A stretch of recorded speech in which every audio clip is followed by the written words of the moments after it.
you'd like to contact the show, send us an email at liveonfourlegspodcast@gmail.com or follow us on any of our social media accounts on Facebook, Instagram at Live on Four Legs Podcast, and on Twitter at Live on Four Legs Pod. This will be our year. Took a long time to come, and I won't forget the way you helped me up when I was down, and I won't forget the way you said, "Darling, I love you." You gave me faith to go on. Now we're there, and we've only just begun. This will be our year. Took a long time to come. Hey everybody, now welcome to Live on Four Legs, a definitive live Pearl Jam podcast, and happy new year, happy early new year to you. If you're still listening to this in 2020, then I'm sure you want to escape 2020 as soon as possible, and that's coming very, very soon. 2021 is here, and hopefully, new hope and, all hope springs eternal and great things on the horizon, no pun intended, as we did the following week. We're just kind of getting ready and kind of getting excited for a new year, and it's time for us as a show to kind of refresh a little bit. We did some interesting series and a couple interesting series in 2020 to keep you guys busy with Around the World and then Wrigley, and today we're gonna kind of go back to our best moments, especially with the guests that we were lucky enough to have on. And, for those of you who are new to the show, who didn't get to join in until later on, this will be a good opportunity for you to get some of these stories in and get to hear from these great guests that were just glowing reviews of their time just listening to Pearl Jam and just being at shows. So, Randy Sobel over here, John Ferrara over there. Hello. It's a clip show day. Hey, we made it. We made it through this year. Somehow, some way. Yeah, somehow that happened. It took what felt like 3 to 6 years, and now here we are. We're basically in January of 2021, and things sort of happen in that time where you're just kind of you look back and you have no idea what the fuck just happened. And I think we'll all look back in 2020 and for years to come, there are going to be television shows, there's going to be books, there's going to be everything written about this year. Oh, I'm going to tell my grandkids that I lived through 2020 for sure. I mean, you kind of have to, especially even your kids now. You have a real young one, and she's not going to remember. Maybe Lucas remembers a little bit of it, but Maya's not going to remember any of it. Yeah. She's real young, so she's going to be like, what happened? What happened during that time? What was my family Come going over through? here and let me tell you some stories. Yeah. We'll be here for a while. Yeah. It's going to be like my parents always talked about what was going on in Vietnam, and like Nam was sort of their stories to me, going through and going to protests and things like that, and knowing people that got called over in the draft. And I think pretty close to what that is going to be what we end up telling our kids and grandkids and stuff. Yeah. So just keep the stories, and hopefully these stories that we've shared have been much better than the ones that we've actually lived through in 2020. So we have about 9 clips to play for you, and they're all from great guests, special guests that came on to the show. And the first one that we're going to play is actually the first guest that we had on in 2020. And this was back when, things were looking real good, like early January, where we knew we were getting an album and things were feeling okay. And this it came at a really great time, because, and I planned this perfectly, and I don't know if I planned it, however I planned it, it all kind of happened in the way that it was supposed to. So we had WWE superstar, Hall of Famer, former world champion, Edge, real name Adam Copeland. We had him on the show in January, and we recorded it, a week or two before the last week of January where we ran it. And I did it on purpose because that last week of January is always the Royal Rumble, and you just never know what's going to happen in the Royal Rumble. And this Royal Rumble happened to be his big return after 9 years of, he suffered a career-ending neck surgery and neck injury, and it was a big, big deal that he came back. And we kind of made a lot of headlines in the wrestling universe when he was talking about the Royal Rumble and talking about the rumors, and he deflected, and he did what he had to do. He works. That's what he does. That's what wrestlers. He played us a do. little bit. Yeah. Yeah. That's okay. I kind of fell for it, but oh well. So I'm a mark, whatever. But aside from that, he just talked about his fandom, and this was the first non-patron, non-inside the community person that we were able to talk to, and it made us feel like these people were part of our community too. That even though they're famous or well known, they still have such a strong bond and strong connection to the band. So the clip that we're going to play for you here is him talking about Greenville, because that's the episode that we ran subsequent to this. And when he talked about Greenville, he was in the crowd, and it was one of those things where once Glorified G hit, I know, and you'll hear him telling the people that were around him and what was going on there. And then there's a cool story at the end where he got home and possibly wouldn't have made it out alive. So here's Edge talking about how great seeing Versus was live.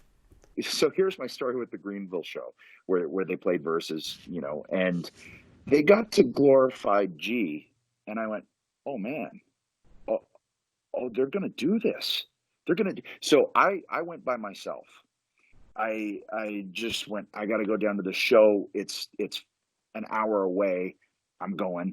I get there. There's these two young guys beside me, like 21 years old, from Birmingham, Alabama, right?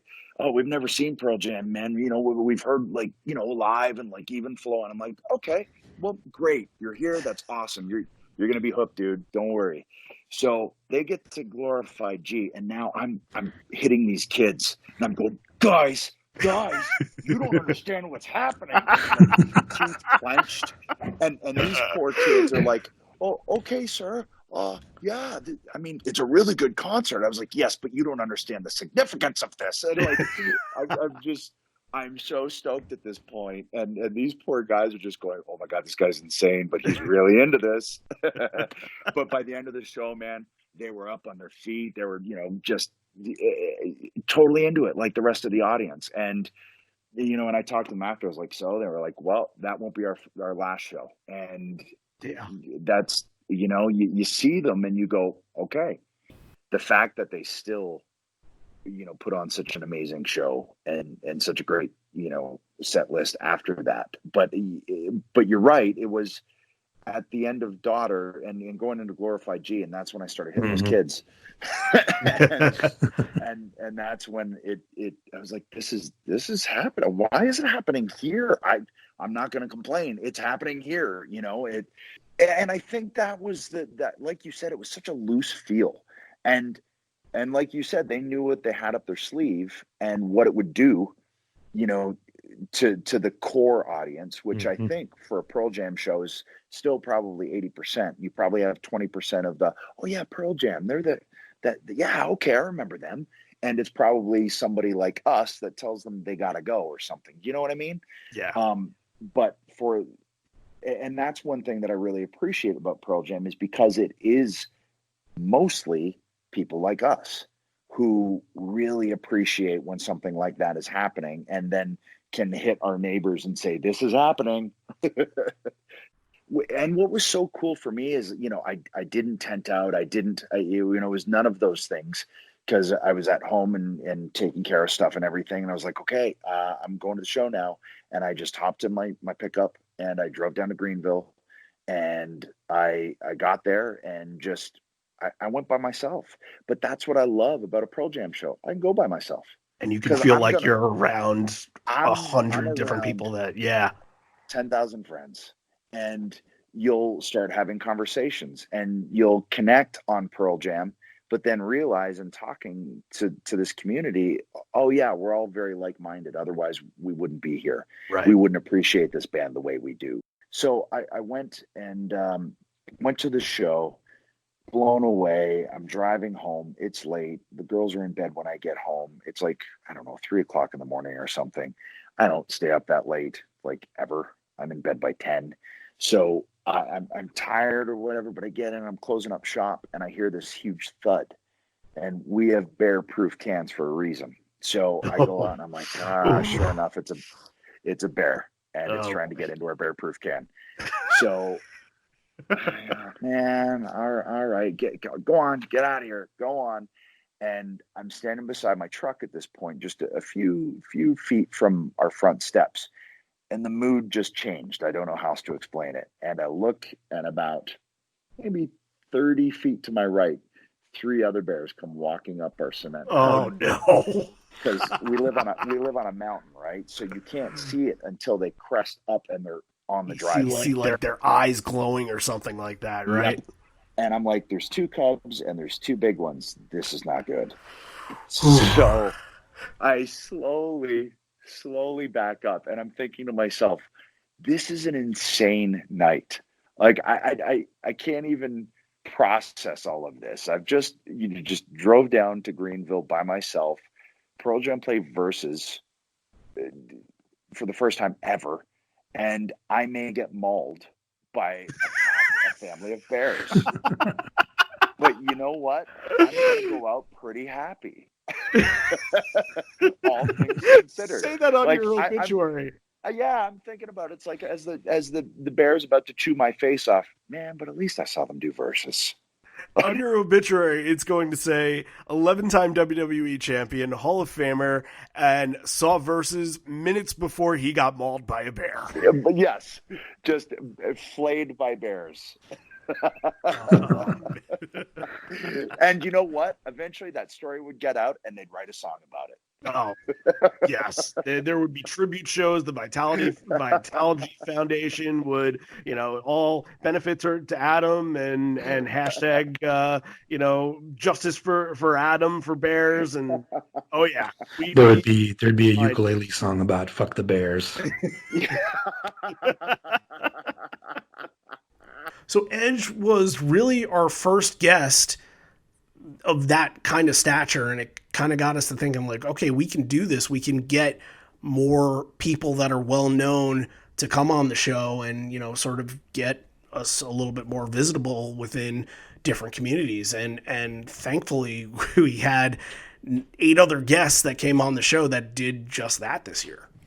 Yeah, and we had planned on doing the big summer series for Wrigley, and we kind of were thinking about like, who after the Edge episode, we were like, who can? It'd be great to get some guests for those episodes. It'd be because they were so iconic in the Pearl Jam universe. A lot of people were there, big stadium shows, big iconic moments. So yeah, we were able to pull together one guest for every show that we did. That we had a kind of a double episode weeks there for a couple weeks during the summer, and the next one we had was noted rock journalist and podcaster Stephen Hyden.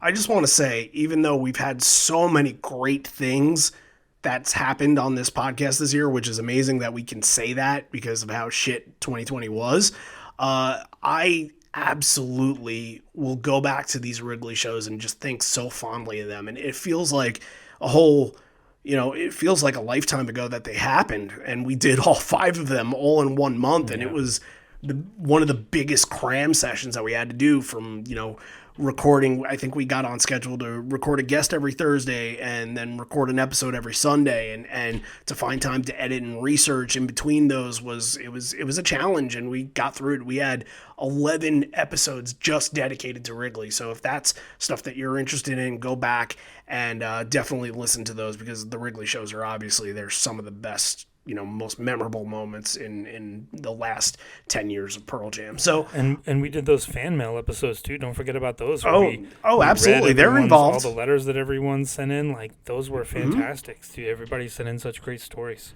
Oh, emotional ones and fun ones, and ones you would never expect to hear. And absolutely, all of that stuff it's interesting to us, so it'll be interesting to you. And we've had to listen to it more times than once. So, but this clip is you mentioned Stephen Hyden, and that was the first Wrigley guest that we had on, and this was a good clip because he talked a little bit about really not being a fan of Pearl Jam anymore, and said that was kind of left behind in the 90s, and he hadn't been to a show in a really long time. So this is him sort of developing the stages of being back into a Pearl Jam fan during this rain delay. So listen to it, and obviously Hyden has been a very fond speaker of the band, and is always writing about them and doing his top 40, top 60 list, whatever list he's doing.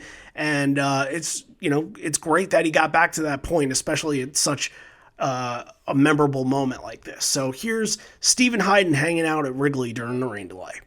I mean, there's so much of that show that I treasure that goes beyond just the performance. Like that was my second Pearl Jam show and my first one in 15 years. Like I'd seen them in 98 on the Yield tour. And then there was a long period where I had fallen out of touch with them. And I had started to get back into them early 2010s, just kind of thinking about that era again. I mean, there was a long time where I didn't listen to like a lot of 90s music, because I think like a lot of people, you move through different periods of your life. And I think in my 20s, I felt like, well, that was the music I liked when I was a teenager. Sure. And you have to move on. You have to progress from that. And then when I got a little bit older, when I got into my early 30s, I started really wanting to reconnect with that in a way that you would kind of reconnect with your own past. I felt like this is like in a weird way that was like my heritage, that I had not really thought about for a long time. So I started thinking about Pearl Jam again. And when they booked that Wrigley Field show, I was living in Milwaukee at the time, so it was easy for me to get to the show. And I just thought, well, this will be a great opportunity to go see them. And my friend Mark, who I've known forever, I've known him since I was 5 years old, so almost 40 years at this point. And he used to live in Wrigleyville. He lived in Wrigleyville at that time. So it was very easy. I could stay with him and we were going to go together. And there's just so many weird things that happened at that show. Like, I remember when we got there, we were sitting in the 200 section, basically just like straight back from the stage. So, the upper deck was well over us, and we were far enough back where I forget exactly how close we were to the back, but I mean, it was like maybe 10 rows at the most from like the beer stands and the hot dog stands. Mm. I remember thinking at the time that like, oh, these seats kind of suck. Like we're kind of far back. My friend's brother knew someone who had seats on the field. He was originally going to sit with us, but then he was going to go on the field instead, hang out with his friend. And I remember being like jealous of him. It's like, oh, he's going to have so much better seats than us. And I was kind of bummed. And then, of course, once it starts raining, everyone that's on the field, they got herded into the concourse areas for like several hours. And it was kind of crappy for them. Like it was just in this sweaty, uncomfortable area, like while they're waiting for the rain to clear out. And I mean, it was not just sprinkles. It was like serious rain. It was like, my friend was at a Fish concert that night. That concert got canceled because the weather was so bad. Meanwhile, my friend and I, we're undercover, not getting wet. We have easy access to beer stands and hot dogs and all that. So I remember like my buddy and I, we just drank Old Style for 3 hours and like talked about, our childhoods. And it was like this magical thing.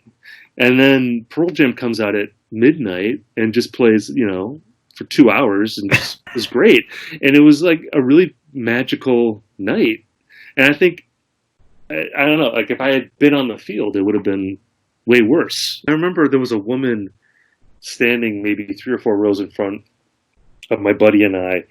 And at one point, we were maybe like an hour or two in, and she just started weeping heavily. Like it's like she had like a nervous breakdown, just crying, upset. It's like, what are they going to come on? Like, what do we do? And blah, blah, blah. So I know there were a lot of people that did not have fun at that show. I actually wrote about this show in my second book, Twilight of the Gods. Like I wrote a bit about seeing the show and like how much it meant to me, and how it was really like one of my favorite shows. And I'd heard from other people that went, and they were sort of incredulous that I was so positive about 2013 at Wrigley, because like a lot of people did not have a good time, and I think I'm sure there were a fair number of people that just left. Yeah, I was gonna say, was there ever a point that you thought about leaving and just like didn't think they were gonna come back? Weirdly, no. I never thought that. I think like again because my friend had he lived like literally right down the street, so we didn't have to drive there. A lot of times when I'm at big stadium shows like that, I'm worried about traffic getting out, and I'm definitely one of those people that I will leave during the encore so I can like get a jump on the rest of the people, getting out of the venue. But there were none of those worries at this show because all we had to do was walk, maybe 5-6 blocks from the stadium. And, again, my friend and I, his name's Mark, we had such a great time just talking. I mean, again, this feels like a Pearl Jam song, like we were living a Pearl Jam song during this intermission, like it was like an emotional catharsis. Like we were connecting as men during this, break, just pounding old styles, getting drunk and hanging out. And that sounds like something off of No Code, I would think. Yeah, right? exactly, man. It was great. Present tense, off he goes. It was like in my tree. it was the equivalent of like hanging out with Eddie on the beach in Hawaii over a campfire, like that's how spiritual it felt like for me and Mark, just hanging out. It was great. And like you said, like it stopped raining fairly soon. And again, like we were undercover anyway, so we didn't have to worry about getting wet, but it was actually a very pleasant night for a long time. I think they were worried because there were, I think maybe it was thunderstorms. Yeah. Thunderstorms and the weather was pretty bad, but again, the seats I thought were terrible were actually great. Like they were the best seats we could have had. So it just goes to show sometimes like things can turn at a concert, man. You think it's going to go one way and it goes the other. And absolutely, it was just totally magical. Yeah, we've got to get him back on the show at some point because he was a great guest. Yeah, get Steven out of In Hyden. I like that. Yeah. Which actually makes more sense due to the next thing that he wanted to talk about on our show. You don't remember, do you? No, I don't. It was Milwaukee. He wants to talk about Milwaukee. Cool.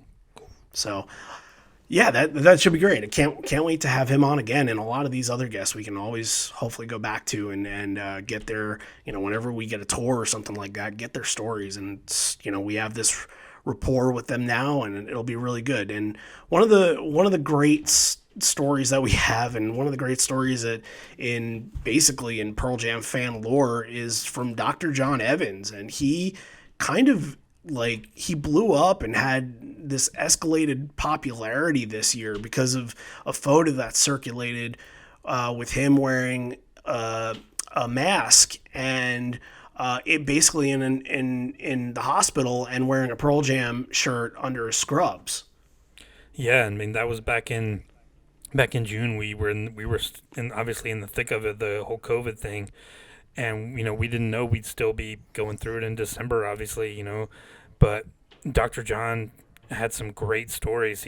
We talked to him a lot about his time in the hospital, and we managed to work in some talk about the show that he went to and some of the moment in Let's Play 2 and him, queuing up first in line, 3-4 days ahead of time. That I'd recommend that. That is a great listen if you guys haven't had a chance to go back and listen to it. He's very passionate about what he does, and it comes through.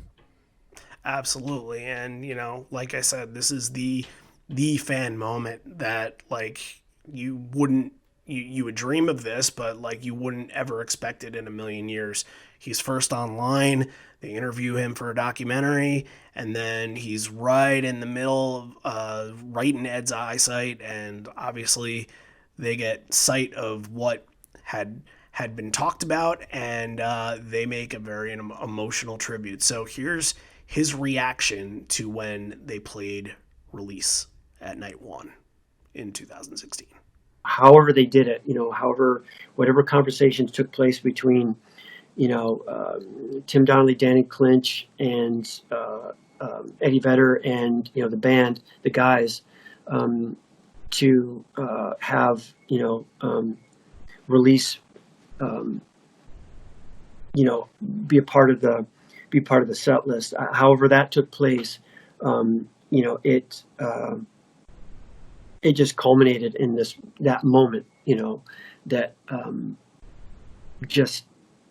I actually, when it was Tim Donnelly, again, he's the producer that was off camera interviewing me. He came down and kind of like hunched down in front of me about halfway through the first song, which I believe was Low Light. And I kind of, he kind of like, nodded and smiled, and kind of nodded and smiled at him. And, but I just thought he was just there. I had no idea what was going to take place. And then when, Ed said, is there a guy named John in the audience, or in the crowd? Tim started pointing at me to, kind of like, direct Ed's attention. Mm-hmm.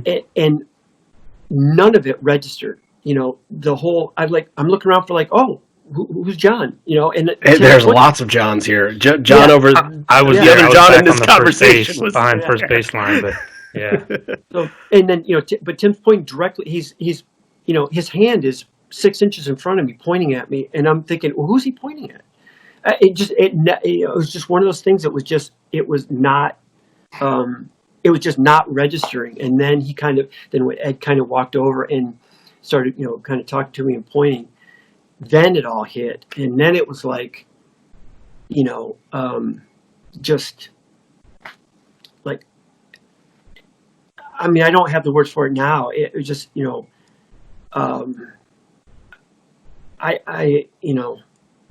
getting choked up about it now, thinking about it. It was this gesture, of, Ed coming from a place of his own emotional storms, about his dad, and, and my own things going on with my dad. And it was all of us connecting, and it was, Pearl Jam and me connecting, and it was Ed and me connecting. And it was, I don't have words to really describe it. Was there a moment in the song, in the performance, where, like, or were you just so just taken away by it that maybe you didn't recognize it? But did you and Ed have a connection? Did he look at you face to face? Because you said Tim was directing him to where you were, but was it almost like it was one-on-one, where you were the only person in the audience he was singing to, almost? Yeah. I mean, when he was talking about, me waiting, in line for a couple of days, he was looking right at me, and pointing right at me. And then there were several moments during the song where he was looking right at me and singing right to me. And then, he changed the line, in, I believe it was the second verse. He changed the line to, oh, dear Dad, can you see John now? Oh. And that blew me absolutely away. I lost it. And then at the very beginning, when, the crowd started singing, when he said, help me, let's sing to John. He's going through some stuff. Let's help him out. And then the crowd came in, and you had 60,000 people singing, the opening of Release. Totally just devastated me. So there were many, many moments. But yeah, I did feel that I was at times part of this gigantic, mass of people, this, this incredible energy, this incredible wave of humanity. But then there were several moments where I felt like it was just, Ed and me, where we were just connecting. Yeah. Which made it all the more special. But yeah, I'm still just blown away by it. The more they can connect with you, the more you connect with them. That's what it's all about. And so yeah, anytime that, even if it's just for a brief thing, a brief second, brief little, smile, wave, direct eye contact during a song, it's really, really special. And well, there's a moment where I kind of like reached out my hand, like to kind of, like had my arm extended and my fist extended, like in a, connection kind of a way. Mm. And Ed kind of, I think that shot was that shot in the movie? I can't remember. I feel like it was. I think so. Because I think it was, because I've seen a still photo of it, and it looks like it came from the same camera that was filming at that time. But Ed did the same thing. And then after, when the show was over, he happened to be kind of walking across the stage in front of me. I think he was still tossing out pictures or something like that. And I yelled out, "Ed," and he looked right at me, and I put my hand out again, and he put his out. We kind of did like an air fist bump. And that was a really special moment too. Yeah, I mean, that's one of the Pearl Jam stories from any year, and it was such a privilege to have him on the show. And we were actually able to follow up with him a little bit at our holiday Zoom party and check in on him and see how he's doing. It was interesting to hear. I think he mentioned Retrograde as one that that's been kind of getting him through this year, and I 100% agree with that. So we thank him for coming and taking the time. I think he was in the hospital in like a break room or something in an office when he joined, and he kind of stuck around and was able to hang out for a little while and watch the band play. So yeah, it was great to talk to him again and follow up with him. And he's another one, like, we can go down this list of all these people we can't wait to have back. But yeah, he's got one of the best stories of all time. Absolutely, 100%. We were so happy that he came and joined us on the Zoom call, and when you just knew when we said his name, like, people were just like, oh, that's amazing that he's here, and they just, everybody took notice. And sometimes you'll hear on the Zoom, people like just chatter in the background, but everybody was dead silent when he was talking, just paying attention to just what he's talking about. And it gave me hope for what's going on, and that people are committed to getting rid of this virus, and just amazing work that he's doing. I can't thank him enough for doing everything that he does. Thank your frontline workers, people. All right, next clip. We talked to Jonathan Cohen, who is the writer of the PJ20 book. He works for Variety now. He writes for Variety, and he's pretty much been like a constant Pearl Jam journalist over the years. Yeah, he was one of the ones that earned their trust early on. I think we talked about that, like how he was able to kind of prove that he was about the music. Not many journalists were able to get kind of the inside scoop on Pearl Jam back then, and for him to have been approached to be a part of that PJ20 book was amazing. And that that's the Bible. Absolutely. We all go back to that for many, many things, from how they recorded songs to what they wanted to add and not add to albums, and so much research went into that. It was another fantastic interview that, if you have the time during your little time off, if you do have time off this week, definitely try to go back and listen to that one. But the clip that we're going to be playing here is going to talk about his time as a booker on The Tonight Show, which, I mean, he's done so many cool things in his life already. Like, writer for all these different places, wrote a book about Pearl Jam that's considered a Bible, and booked for The Tonight Show for a bunch of years. Like, you can't get better than that, right? Yeah, he's got some great stories. So we talked to him about Pearl Jam Week, and just kind of scheduling and booking that, and it being his idea and his brainchild around the time that Lightning Bolt came out.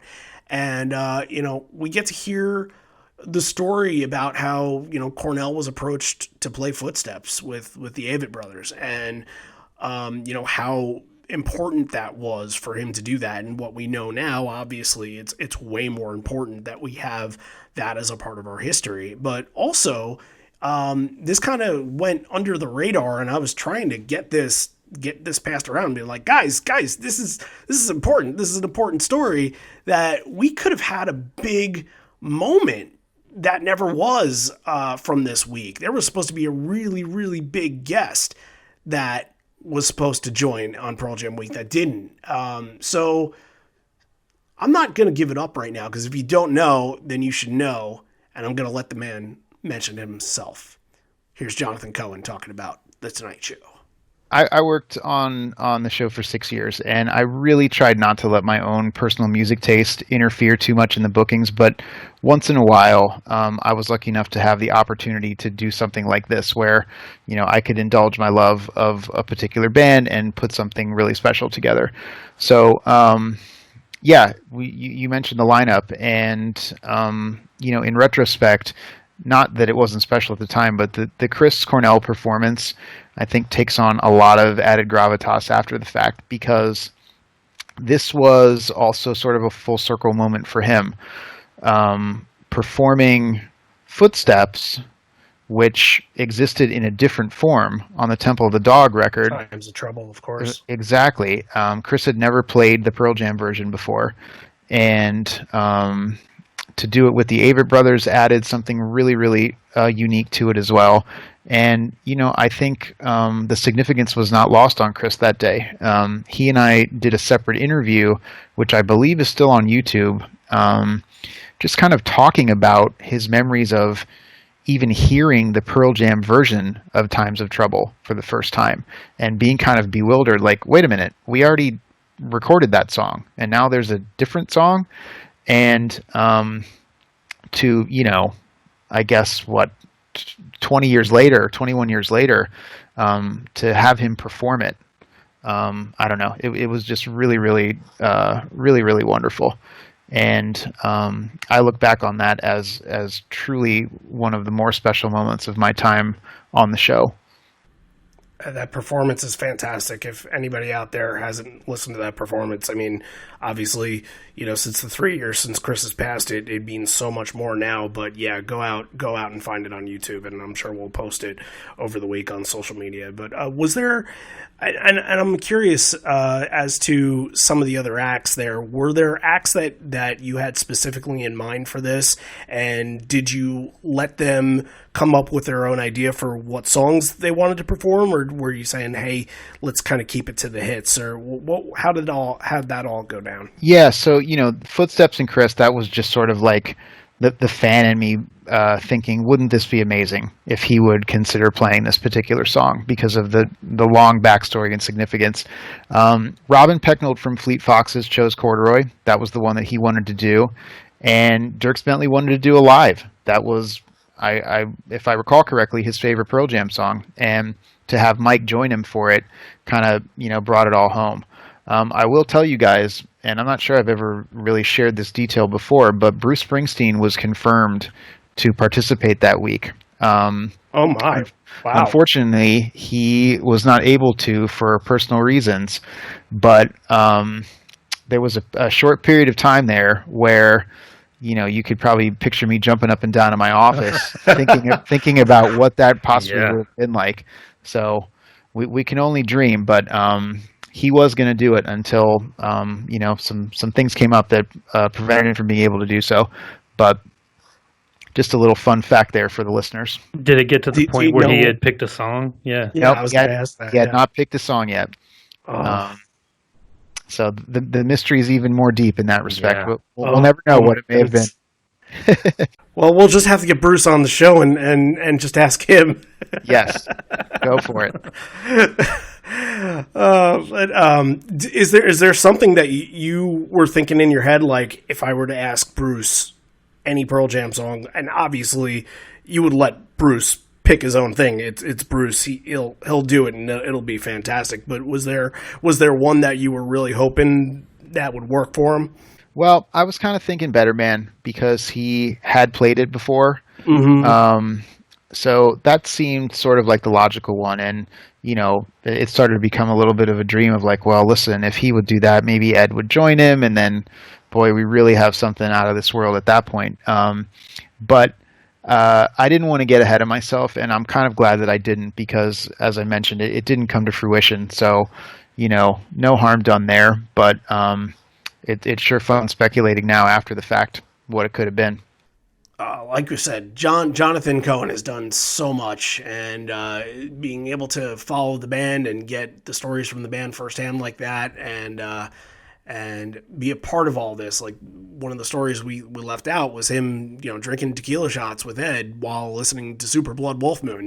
Like how cool is that? Yeah, you remember he was at that Gigaton kind of release listening party back earlier this year, and yeah, just crazy. But I mean, going back to that clip, like we can go back and forth for forever with the Bruce fans arguing about which song he would have done. That you can just take your pick. Like that would have been amazing.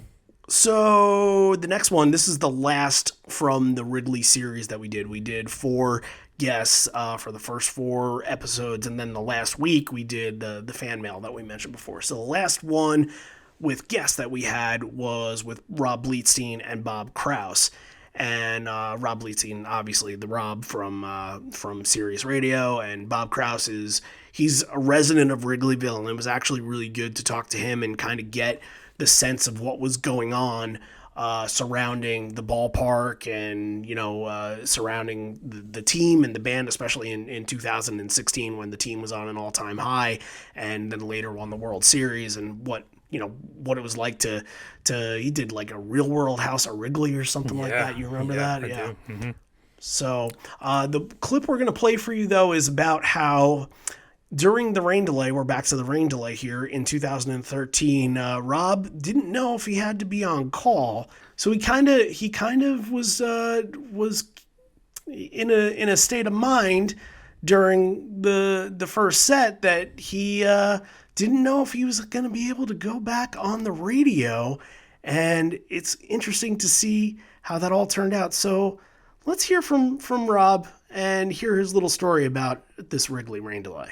Basically, I was working the entire thing. So it was, matter of fact, in the history, in the 10 years of Pearl Jam Radio on Sirius XM, that's the only show where we did a remote from, where we were broadcasting live outside. We had a tent set up and that's blazing heat. Mm-hmm. I was out there for hours interviewing people and doing different programming, and it was a ton of fun.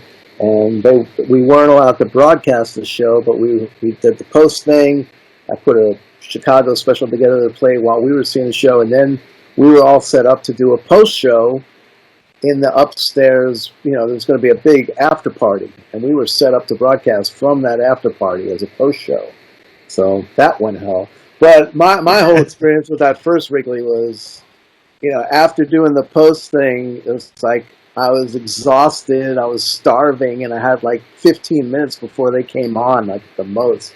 So I found a salad backstage somewhere, and then I made my way into the VIP area, and I'm with Brent Barry when it's the NBA player when it started, and in that area they're playing Release, and everybody's yakking their heads off, and I'm like freaking out. I'm like, Brent, I love you, but I can't hang with these people talk. So I moved up a little bit. I pulled out a joint. I took a few hits. They started doing Nothing Man, I think, and I was just having a great. And then my friend Brian Farias was on the rail in that VIP area, and he waved me up and had space. So all of a sudden, I'm right there, and then we got did they do Hold On right then, or Hard to Imagine or something? Off the top of my head, Release into Nothing Man into present tense, then Hold On. And then Low Light, maybe? Yeah, Hold On was number 4, I believe. Yeah, there it is. 4 song Hold On. Yeah. So I am levitating at that moment. I'm like on the rail. In a great space. I'm with great people. They're playing Hold On. I'm like, this is unbelievable. So I'm like having the time of my life. And then when Pete came out and the buzzkill of all time, like, you got to leave. Where I'm like, it's not even raining. We can't leave. It's like, and then like, it also dawned on me that I was like, oh my God, I am like so high right now and having such a great time. If I got to go on the radio right now, I am screwed. I'm like, God. I'm like, I can't go on the radio right now. And so I am like, I'm sort of hiding. I'm like, freaking out, going, God, they better not call me or want me to go. Anyway, so I'm like, I hid for a while in the back area. I found like Kelly's area. So I found someone's area and just like hid in a corner for like 20 minutes till I could get myself together. And then I went looking for the Sirius guys, and they actually had left. Like after the pregame thing that we did outside, they like packed up and went and brought all that gear back to the hotel, and I guess stuff like that. And then they came back. So I was like, they're like, what's going on? I'm like, this is bizarre. But it was really cool. Also, I got to be in that behind center field, and they have offices and stuff back in there, and that's where the whole setup was, and the weather guys were. So I'm getting to see all this stuff and hear all the, when it might happen again. So just dodging in and out of there a couple of times, getting a scope on it, and then seeing people. My friend Nicole from Seattle, we had our John Cusack moment, which was pretty hilarious. Won't go into details to protect the famous actor. And then when it came back again, it was it was just a great show. It was unbelievable what happened, and then when it all ended, to look up at that scoreboard clock and see it at 2 a.m. was just fucking mind blowing. So we can't say the lesson here is don't get stoned at a concert, because it's a concert. You're pretty much supposed to get stoned. But if you're on call, then you gotta know that that there's a possibility. Everybody knew that there were storms in the forecast, and he made it through. He made it through. They got through it, but definitely a cool moment. Yeah, if you go back and listen to that episode, I think there's a lot of kind of stories, shenanigans that were hinted at but not fully told. So I think they were holding some stuff back from us a little bit. But yeah, you can kind of read between the lines and tell that there were some interesting things happening behind the scenes at that Real World house. Absolutely. So we're going to take a moment here and just kind of do a little bit of a roll call with our patrons. So one of the things, and I worked in television for 10 years, and one of the great things that everybody really liked about the end of the year around Christmas time, New Year's, was that they would take a big chunk of time either at the late shows or the afternoon shows, and they would run everybody's name that worked there would run in the credits. They'd run a big long credits. They usually play some of the famous This Is Sports Center commercials, and they would run everybody's name, and you'd kind of wait to see, hey, under production, hey, that's me right there, like, cool.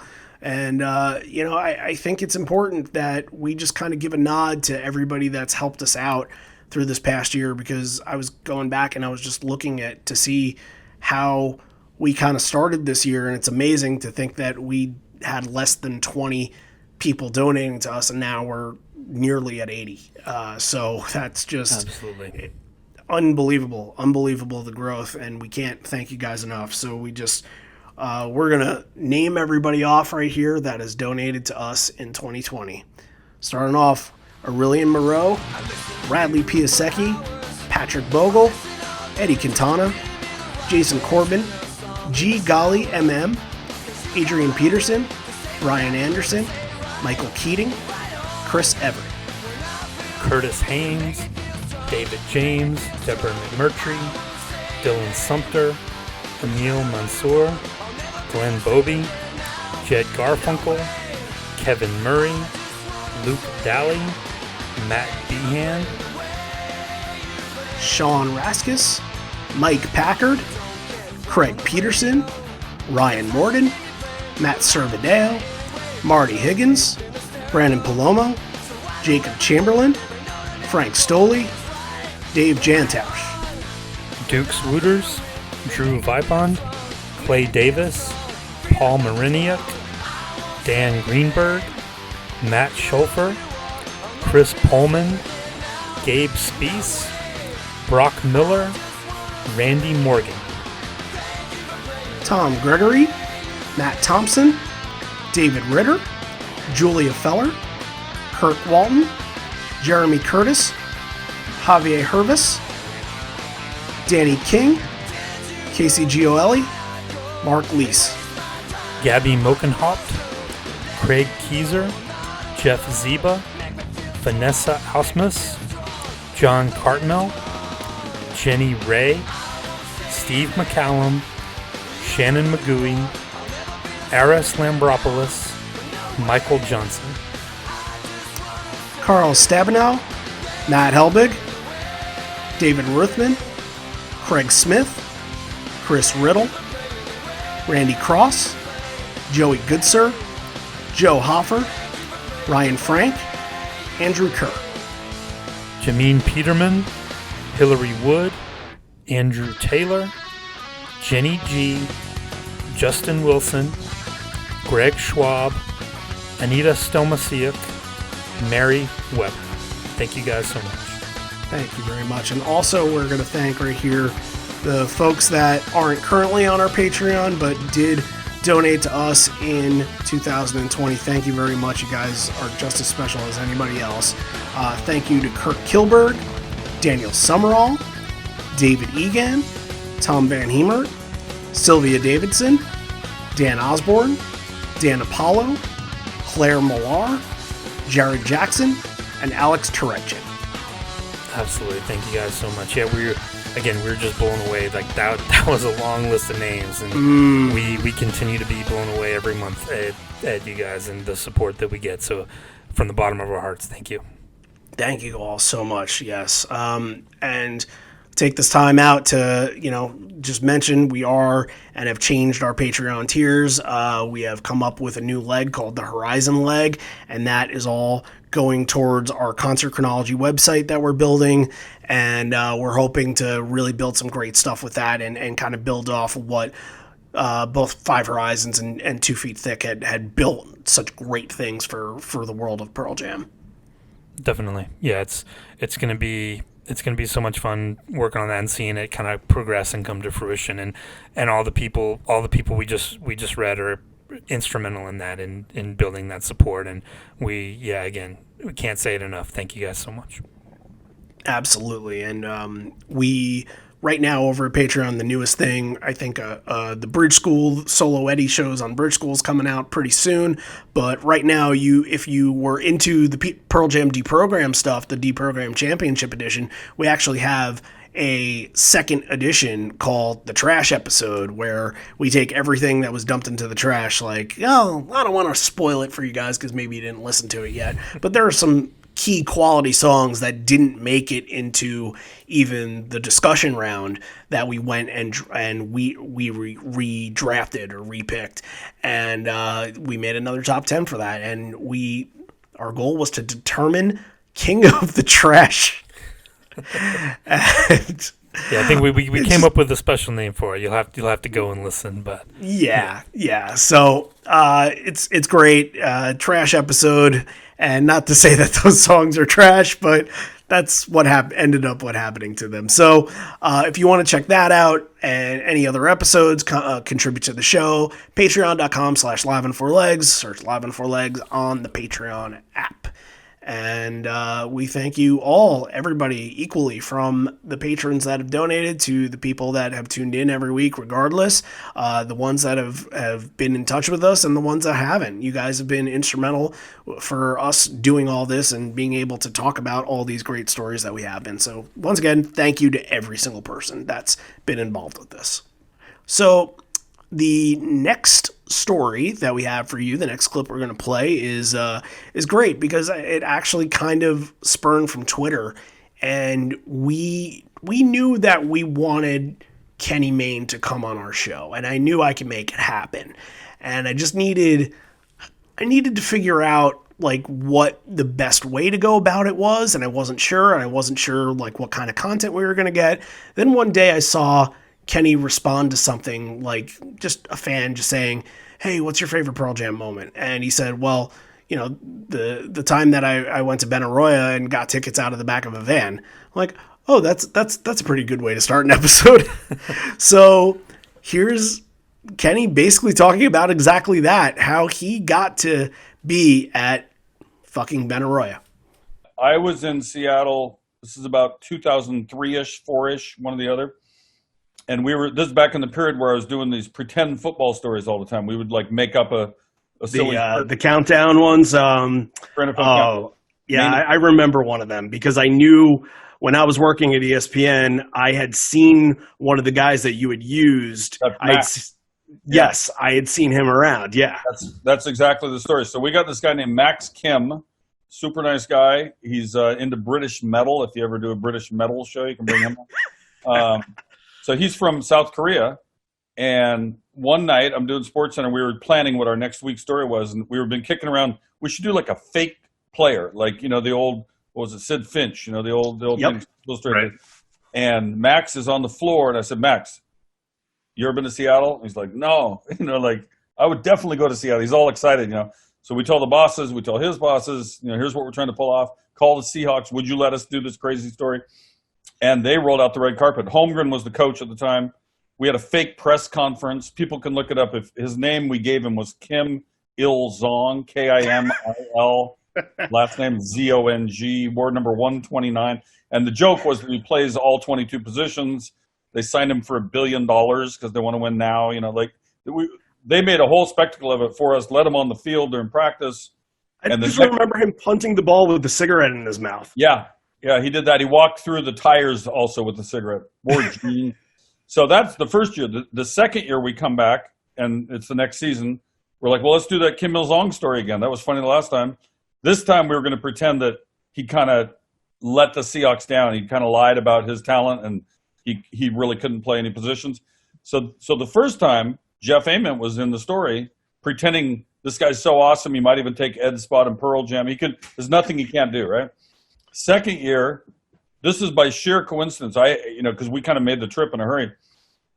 Pearl Jam's playing a concert at Benaroya Hall, which is our like fancy place. It's like where orchestras play and theater and so forth.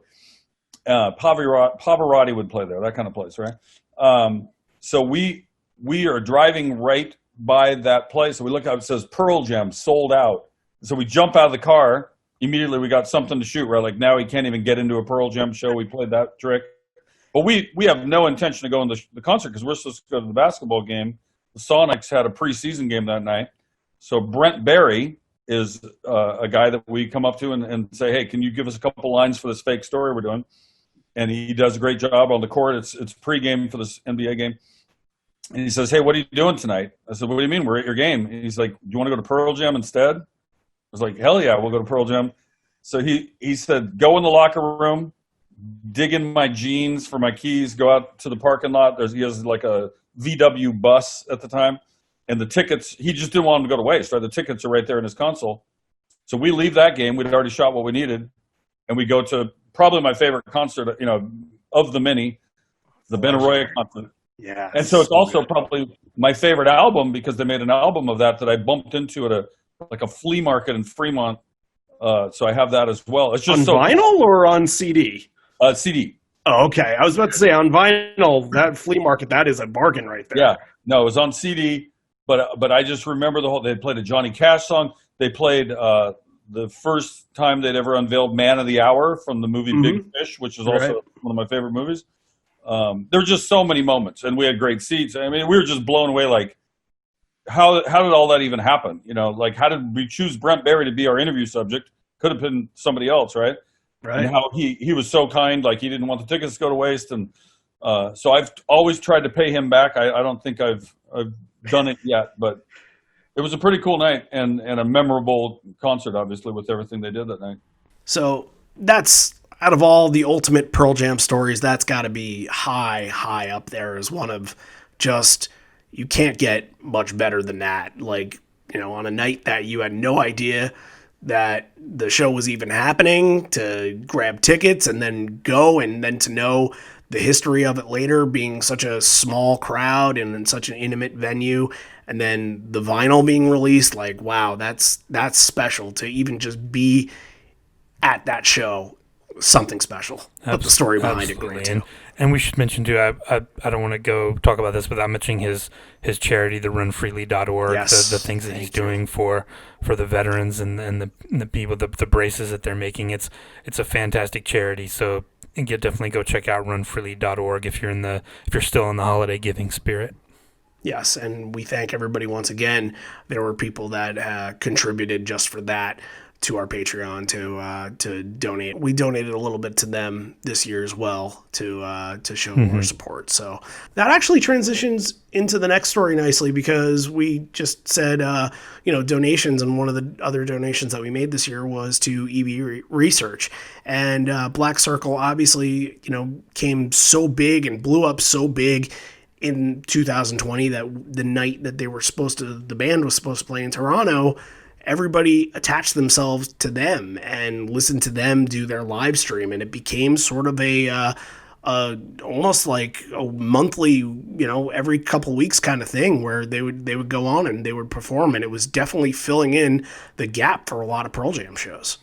Yeah, they kind of came on the spotlight big back earlier this year when they released that cover of Dance with the Clairvoyants, and it kind of just grabbed everyone's attention. I think Mike on Twitter was like, wow, like, you guys have to see this. And then, Ed and Jill became kind of close with them and reached out to them. And yeah, it's just a special story of it's a year ago, nobody knew who they were. And now they've kind of like, they made an album, like they've got an album of original material, and yeah, the sky's the limit for those guys. Absolutely, yeah. And they're doing tremendous work, and they're going to try to tour the States in 2021, so we'll see where it goes with them, but they've been awesome. They, we got a surprise performance out of them at the holiday party, which was great. Lenny playing a little bit of Springsteen.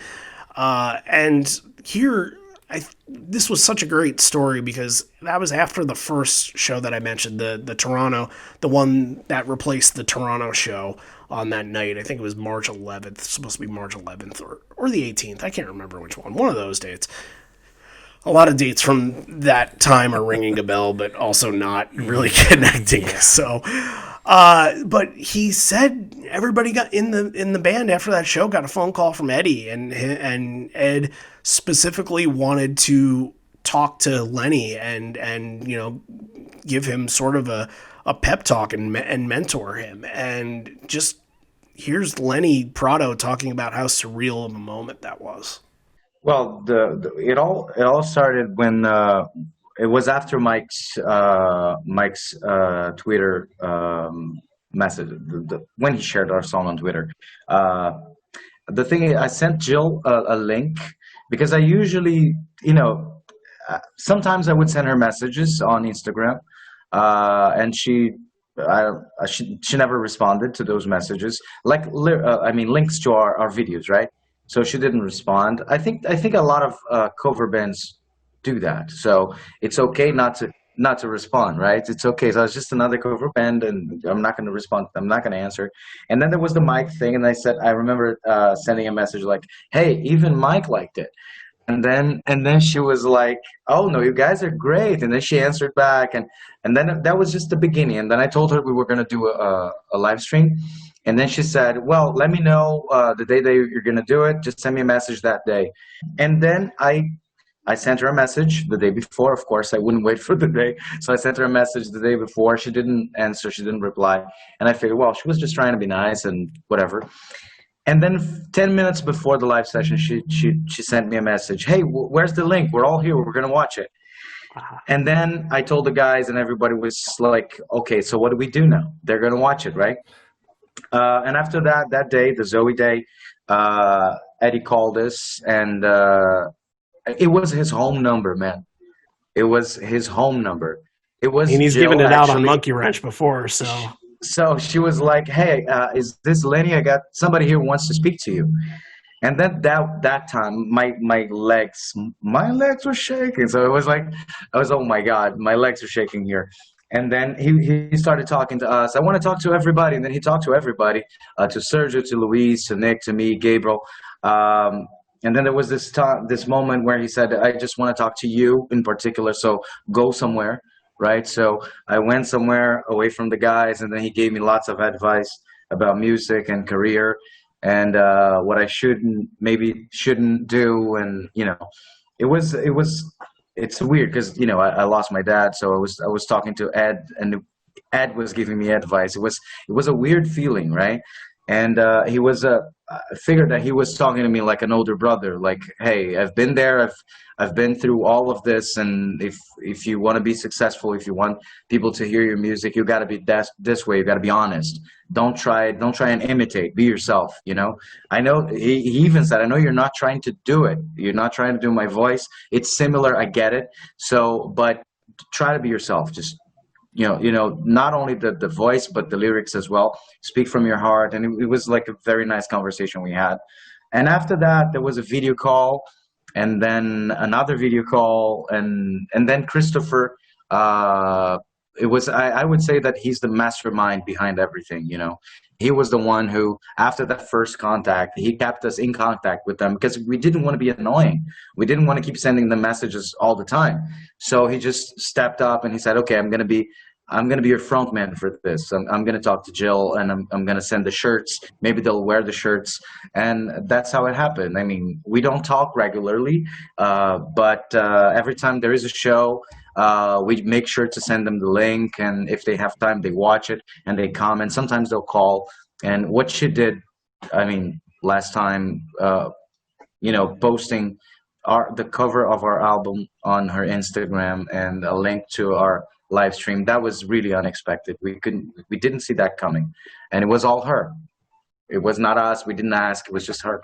How do you tell your younger self what just all went down and what just happened? Is that a thing? Can you think in that sort of manner? Yeah, my younger self used to dream about meeting Pearl Jam and sitting down with Ed for just I don't know, a cup of coffee, right? And talk about music. But I'm sure he would never. He couldn't imagine that this would happen one day, especially at 40 years of age. So for a long time, I thought it was this music thing was like in the past. I didn't. I was like, I'm almost 40, so I was when I met the guys, I was 36, and then when we started with the new music, I was like, oh my God, I'm too old for this. I'm being completely honest with you here. I'm too old for this. But now these things that are happening right now, they're making me feel like really young and passionate and with a lot of blood in my eyes. So because I want to make this work, and I think I know that this is everybody's mindset right now. We want to make our music, and we want to make it work. Yeah, I remember when he talked about that, I think the hair on my arm started standing up on edge. It's just one of those special moments, and yeah, just what an amazing thing for him to get from Ed, like to reach out like that. And we didn't ask him specifically what he said because I don't even want to know. Like that's for him. That's between them, absolutely. Mm-hmm. And I'm sure that means the world to them, and it's just gonna. I'm sure that'll stick with him for the rest of his life, like we said. Absolutely. Like and I was talking to Sergio, their lead guitar player, the other day, and just about how kind of it's still a surprise and kind of amazement that they've gotten to where they are. And I just said, look, it's kind of a testament that if you want to follow your dreams and you're destined to follow your dreams, they'll come true. Yeah. So, and they're happening for those guys. Really proud of them, really happy about where they're going, and definitely continuing to support Black Circle. Next clip comes from the author Ronan Giavoni, who wrote the Not For You Pearl Jam in the Present Tense book. And this was cool. So we got in touch with them. We knew that the book was coming out, and our friend Dave with Live Footsteps had some, coordination with him back and forth, getting, stats and stuff prepared for the book. And I figured during this time, like, yeah, okay, let's just send him a message. Maybe he'll want to come on when the book comes out. So when I send him a message, he's like, oh yeah, that's awesome. I'll come on. And if you want a book, I'll send it to you right now. I'll send you the PDF. And also, you're mentioned in it. Like, what? We're mentioned in a freaking book? So there was a lot going on all at once. I'm thinking to myself, like, if people in the Pearl Jam community think this highly of us, then we have to be doing the right things, you would think. Yeah, it was kind of a cool moment because, and again, like I was skeptical at first. I think I said in that episode because books about Pearl Jam is not really like it's hard to capture kind of everything that makes them special on a page. You know, it's difficult to explain because there's a lot of intangibles. But Ronan did a great job. The book is kind of structured around the live shows, and yeah, I mean the podcast. It kind of makes a great companion piece to the podcast. It sure does. It absolutely does. And he'll mention in this clip about, just what he went through doing some of the research for the book. And, he utilized us, which was a surprise to us that we were being used as a resource for a book. So here's him talking about all that and really just fascinating stuff. If you haven't read the book yet, go out and read the book, buy the book. It's phenomenal. It's a phenomenal read. So, and for the time being, listen to this clip. When I sat down and was just trying to visualize the kind of scope and the arc of the story, I was like, I was a kid then, and I remember just what was going on. And so, I don't really, I'm going to do the research, but, I know the broad strokes, the picture. And the truth is that, as I learned, it's sort of inevitable, I think, just given what was going on in their world and the nature of the media and all that. But, they were always presented as, like essentially coming off the rails. And, it was just a matter of time, basically, between would it be Pearl Jam or Nirvana that would implode. But if you actually go and listen to the 93, 94 bootlegs, it's remarkable just how tight they are and how professional and how few and far between are those sort of incidents, which sort of make them that much more notable in my opinion. But, if anything, they got a pretty bum rap, and that's not something I think I knew, until about a year of just really systematically listening to these things. And I think that's just another service that you guys provide, which to speak just for myself, I'm so grateful for, because it's a different kind of listening, than, we kind of exist today all on playlists and on shuffle and algorithms. And to just sit and listen to a 3-hour bootleg from start to finish, it just takes time, and it takes labor, and it takes love. And, especially for the last, I would say 10 years of the band's touring history, you guys have just done a heroic service, I think, for all of us. I certainly, did not listen to every bootleg from the 2013 tour or whatever when it happened. And it's just, just to someone like me who has 500 bootlegs and still feels like, you never know when you're going to put on a new one. Mm-hmm. It's just a real, gift to have. That was the one. Maybe it exists somewhere, but I didn't see it. I had to kind of construct the list of the 15 or 20, whatever the top most voted shows. And I would just love to have that somewhere online. Maybe it does exist, I just haven't found it. But, what are the final results of your guys' poll? Because it was pretty on the money. And there were a few, that just, Hartford, I think, was one of them that maybe like in the tens that you're like, this is really effing good. And I was at that show. That was fantastic. Yeah. I love it. Awesome. Yeah. So anyway, but that's so there was a lot of that, there was just a lot of listening, and I'll mention this just because you guys know your stuff, like, the challenge, I think, really with this book, and it's, you kind of brought it up yourself with, your listenership is, this band has many different audiences. They have the diehard fanboy audience. They have the more casual, people. They have the lapsed kind of fans who were just there in the 90s. And many times when I was writing this, I just had to stop and say, like, who is this actually for?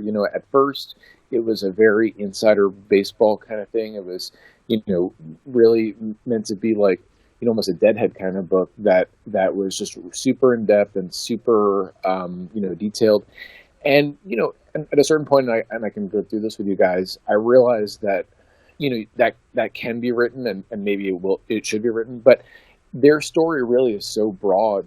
And it really did touch on so many points in history that, you just forget about or you're surprised by, that I thought, this could be a book for people who have never heard anything by them, like that, Sure. I don't think that that's the core audience, but I struggled at times with the question of like,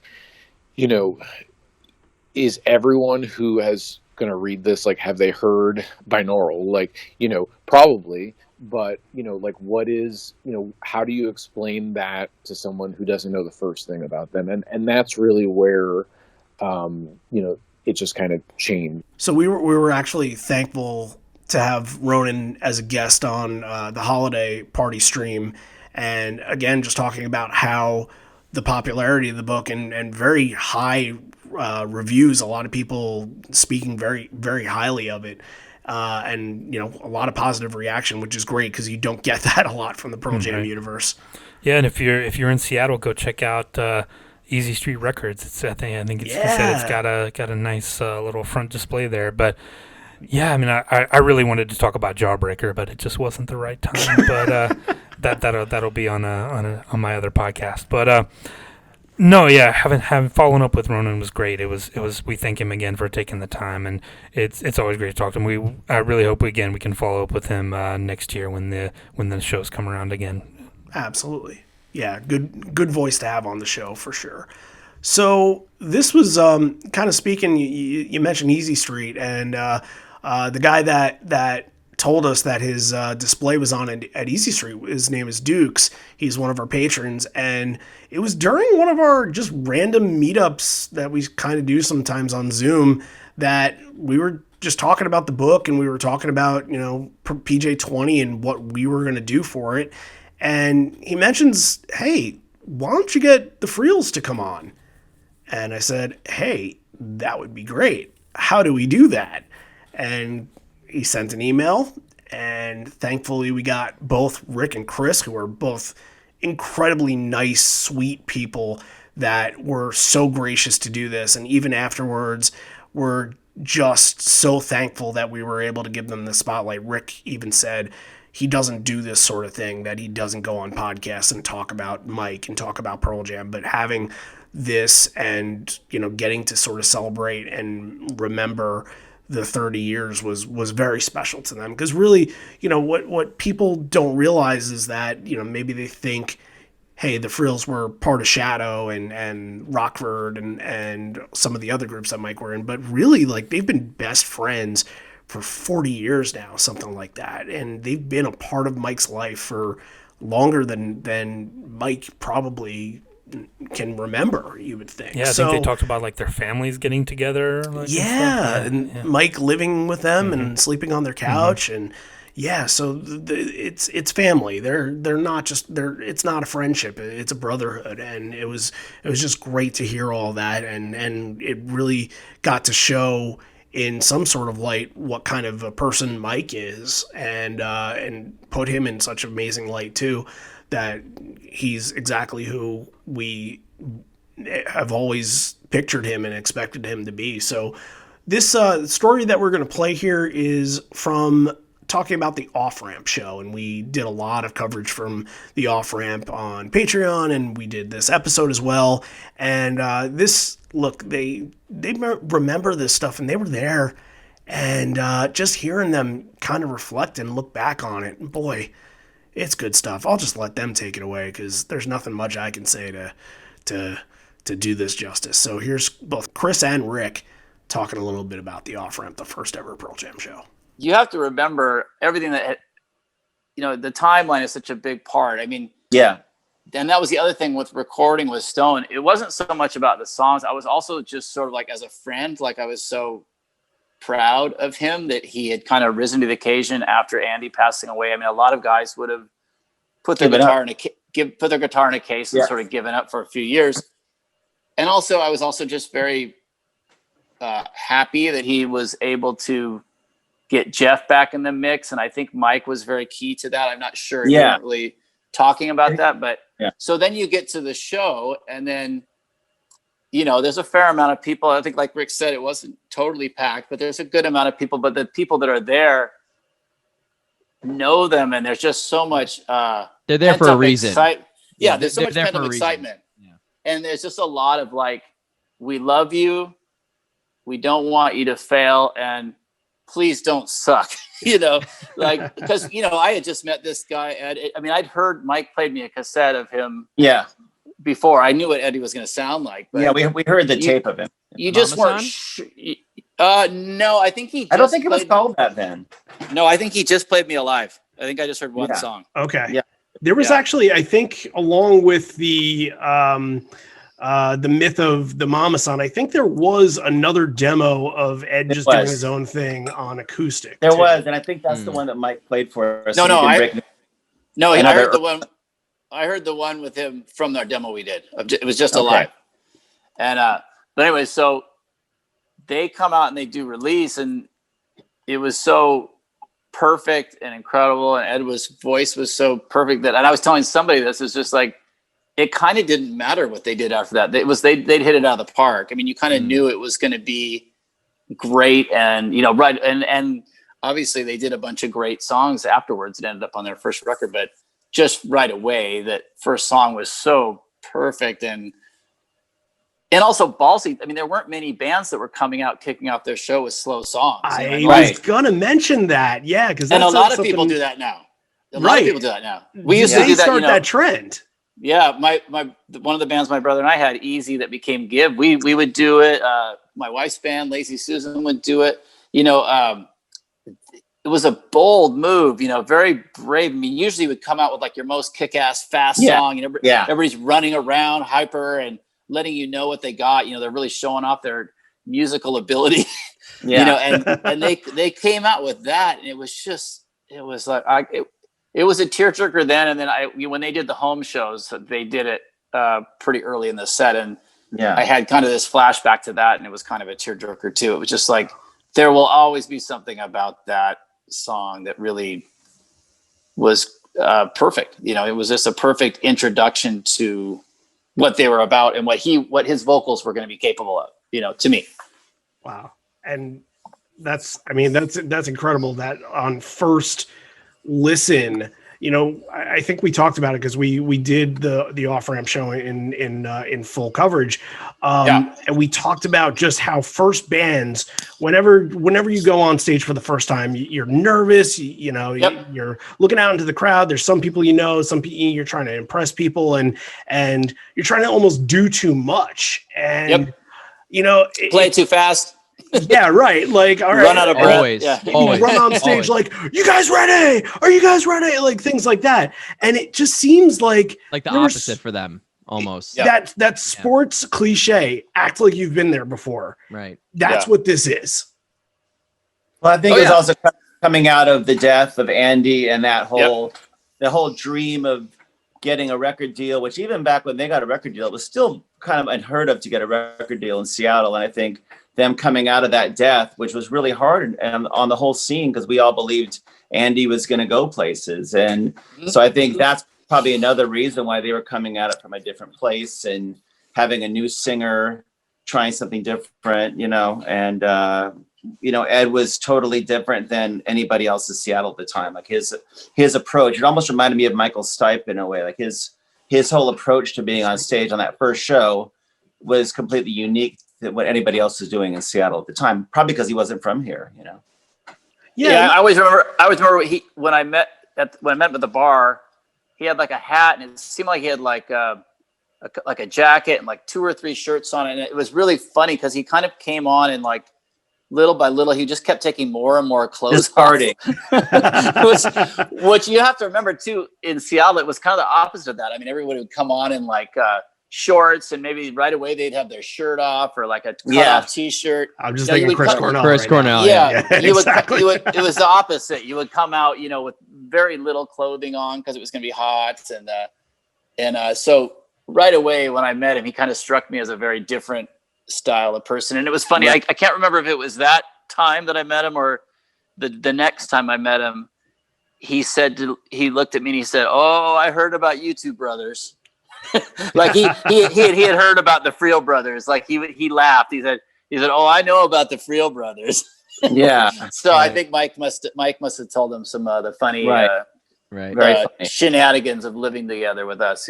Again, it was so amazing to have people on the podcast who were at that first show. I mean, how special was that? But again, one of the things that was kind of lost in this year, and I think one thing that we'll look back on is the whole PJ30 thing. 30 years since the off ramp, we didn't get a big celebration from the band. We couldn't, that we don't know what they would have done, what they had planned. So it was nice to kind of celebrate that for a minute and talk to those guys who were actually there and lived it. And we were able to kind of break some news in that episode, which you'll have to go back and listen to. But yeah, it was a great listen. Absolutely. They were just so easygoing, and Ted's, again, that's the whole theme of this, just such great stories that just kind of like fills in the whole picture of Pearl Jam and the things that we talk about. Absolutely. And for all these, this is kind of like, this is a preview, obviously a clip show. And if you want the full thing, wherever you found this episode, you can probably find those episodes and go out, listen to those. If you love great interviews about people just speaking fondly in their memories of Pearl Jam, then you have 9 of them right there. But we're about to share a clip from something that wasn't on our podcast. What could that have been? Yeah, we were actually, ties in. We were approached by some of the Black Circle people to ask if we wanted to take part in one of the EB live stream pre-shows, and we jumped at the chance. And then it turns out that there was a very special guest that was able to make it. Yeah, and it was literally like an hour before the little live stream started, and they said, "Hey, Jill's gonna be there. Want to ask her something?" Yeah. Okay, great. That would be awesome. And we just got to speak to Jill Vetter, and it was really great because, we kind of know who Ed is, and I think Jill in the last handful of years has had much more of a public presence, and you kind of know her as a mother, and you know her and what she's done for such organizations. Like, she helped start EB Research Organization, and she does wonderful work with Every Mother Counts as well, and a couple other places she does charitable work for. And it was just great to see that in motion and see everything happen, because everything that happened after that was so fantastic. So I'm just going to play the whole thing, just the whole interaction with Jill, and just our, I asked a question, you asked a question, and we, went back and forth a little bit, which is great. One thing that I'm curious about is for the families that are out there that are just learning that they have a child with EB. And maybe they live in an underpopulated area. People they live in a state that doesn't have a lot of doctors that treat EB. How can they find communities, other people that are like-minded, other people that share the same stories, that share the same lifestyle, that they can meet together, talk to each other, share treatment, share doctors? How can they get together, meet with each other, and just become like part of a community together? Right. So that's a good question. A few, several years ago, when it was still super unheard of, these babies are born, that you pull them out of the womb, and oftentimes their skin is shedding off. And there's been stories, I've heard tons of them, of the doctors had no clue what it was. And you're kind of sent home and left to your own devices. And a good friend of mine, her name's Jennifer, she just passed away a few years ago, and she lived to be about 34 years old. And her dad would tell me stories of like, I just had to make it up. Nobody knew what to do. I had to figure out how to bandage her. I had to, they had no clue. So it feels good to know now that people are learning a lot about EB, and it's becoming more popular. And I know that we've just been working with Amazon on creating a database, like a patient database, so that if you're child is born with this, you will be able to go to this database, find other families just like you, information, doctors, treatments, kind of all of the things. So the more awareness we get out and the more that people finally learn what EB is, God forbid you're born with a child like that, we are at least for the first time ever being able to develop this special database that all the patients will go into and you can find people just like you. So we're working on it. Keep working. That's much to be done, right? Yes, much to be done. Absolutely. John, how you doing, buddy? Doing great, thanks, thank you, and nice to meet you, Jill. I wanted to ask if you've had a chance to hear this this Black Circle record. What do you think of it? Have they been able to send you a copy of it? And I do. I think it's so great and loved hearing it. I mean, I would always tune into their shows when they play over, this whole quarantine time. When did I first figure out about you guys? Maybe it was like March or? Yeah, March. After Dance of the Clairvoyants? Yeah, it was. Yes. When we did the live stream for Zoe, right? I guess so. Or maybe after Clairvoyance. I think it was in between the release of the Clairvoyance video and the show for Zoe. Yeah. Oh, yeah. Yeah. So I obviously love all their covers of the PJ stuff, but then once you started playing more and more of your songs, I mean, there's a few of them that I'm like, this could be, I mean, if I didn't know that you guys wrote it and I didn't really know Don't say it. Don't say it. That's new song. Like, it's so good. Really, really good. So yes. What was the quote from Ed when he went to the bathroom, heard it over the speakers, he thought it was his? Probably, I can't remember now. We're usually having some cocktails while listening, so I don't remember. It's been a year. Well, actually, JV was the first person to ever have the record because we sent it to her and Ed first, and then we got them and we sent them out to everybody else. But she had the first actual press, right? And then now the band has finally gotten it, by the way, because they didn't even have the record. It was produced and manufactured in the U.S. because it was less expensive to do it there than in Brazil. Yeah. So we finally had a shipment come to Brazil. So, Lenny, you got your record now? Well, I might need to send it back. I feel like I need some autographs on that, please. Oh, right. Oh, of course. That shit, so now that they've gotten big time, You'll have to wait until they can get up here and tour next year, right? Wow, there is a deal in the works right now, Jay. Yeah, that's the plan. That's the plan. Yeah, I mean, it was such a pleasure to be able to talk to Jill and to talk about EB. And again, we mentioned Kenny's website, theroomfreely.org. Again, if you're still in the holiday giving spirit, it'd be great to go to ebresearch.org and donate to them. I think that live stream that we were on the pre-show for, the one that Black Circle did with Ed and all those people, I think according to this, it raised almost $2 million for EB Research. So, yeah, that's incredible. I think they've said, it's just a matter of there's going to be a cure at some point. It's not an if, it's a when. So, yeah, definitely. Again, like I said, this is the time of year to do it. If you're able to, that'd be a great thing to do, is go and donate to the EB Research if you haven't already. Absolutely. So, like I said, lots of great stories, lots of great guests that we've had on this whole entire year. We've sort of turned some chicken shit into chicken. I wanted to say chicken salad, but I'm not a big fan of chicken salad, so I'm just going to say big roast chicken.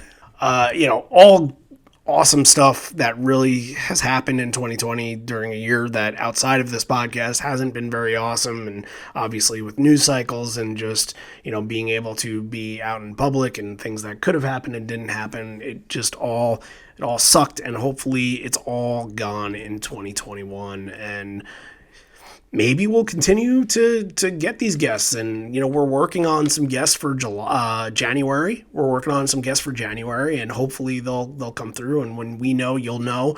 And, it should be a good time. But let's kind of clue them in on what's going to be our 2021 series, because every year we seem to put together a different series for you guys. So, John, you want to tell them what we're doing in 2021? Yeah, so after going all around the world, we kind of had our our Wizard of Oz moment, and we kind of realized that there's no place like home. So we're going to be doing something called the Seattle series, and we're going to be taking the first show of every month, and we're going to do a hometown show, a Seattle show. So we're gonna start at the beginning, and this will be a great opportunity. You know, the crowds are going to be amazing. The set list, the banter is going to be great because they're in their hometown, and I can't wait. I'm looking forward to this, especially this one that we're going to do next week. Absolutely. This one is a famous one. It happened on the day they released 10. And believe it or not, we've been doing this podcast near 3 years now. We have never done a 1991 show. Long time coming. It won't be the last. It won't be. I think, maybe along with that, we'll start doing some 1991 stuff over on Patreon, and then maybe we'll add some to the list because they're short. Like some of these are 7 songs long, so we can easily do like a Hollywood Palladium show or something like that and add it in. But obviously a lot of those bootlegs are scarce, and a lot of the quality of the bootlegs aren't very good. So we'll this is one that we at least have, and we can dig through and lots of just great moments from this. So we will start with that, and a lot of this year is also going to be the year of the patron, where we're just going to be able to have some guests on and talk about their experiences going to see them live. And there's going to be a lot of interesting shows. There's going to be some popular shows. There's going to be some shows that maybe aren't even on your radar. So we'll go through the gambit. We'll kind of go through the gauntlet a little bit of some of their more obscure shows in their catalog. What do you think? How do you think? What do you think about that? Perfect. Yeah, I can't wait. The best part of this is getting those stories and getting those firsthand experiences, like you said. So yeah, I'm really looking forward to it. For sure. Okay. Thank you all for tuning in 2020. This may be the end. We're here, but not for much longer. And although we may be parting ways, I miss you already. I miss you always. Nothing more to say, but see you next year. Bye, everybody. Who's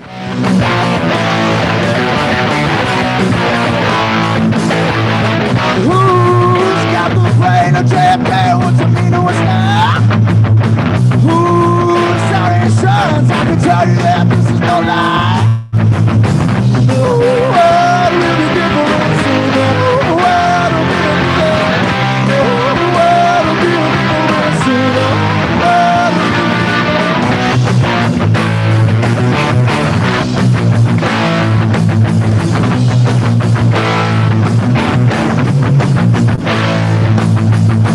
You've been told we've been the same. Now I got you in line. Well, stay on behind the stars. It's life that will be on us all. Give it good night.